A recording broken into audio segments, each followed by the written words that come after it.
La génération des nouveaux véhicules routiers ou hors route sont construits autour de la norme Euro 6, norme permettant de lutter contre la pollution.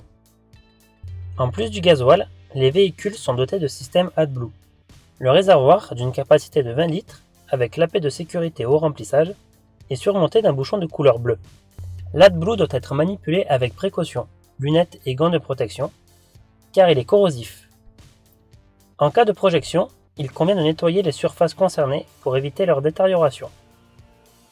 Le plein du réservoir devra être effectué à partir du moment où le niveau atteint les 1/4 du réservoir.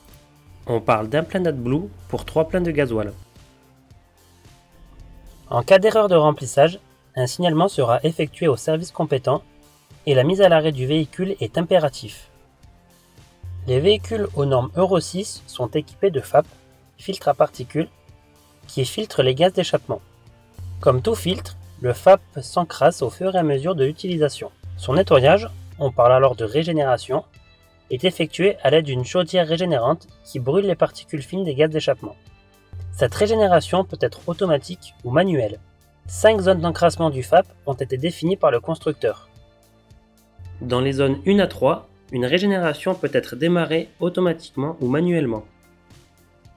La zone 4, zone orange, indique qu'une régénération est obligatoire.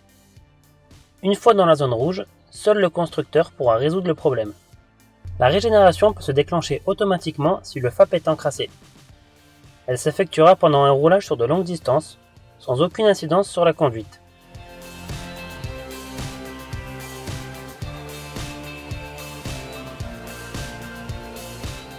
Dans le cas où la régénération est demandée alors que le véhicule est sur opération, cette demande peut être reportée par le conducteur.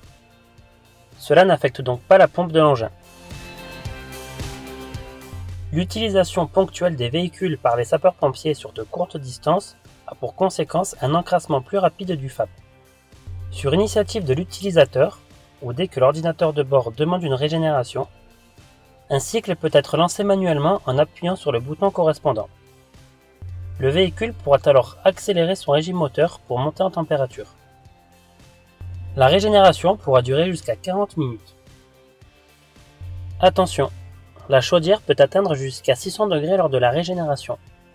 Il sera donc impératif de stationner le véhicule sur une surface béton, type aire de lavage, car la chaleur peut faire fondre le goudron.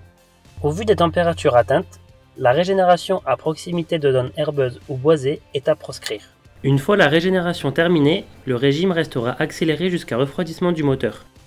Une fois le régime moteur ralenti, vous pouvez couper le contact. Il faut cependant attendre une vingtaine de secondes avant d'actionner le coupe-circuit afin de permettre à la pompe d'AdBlue de se purger.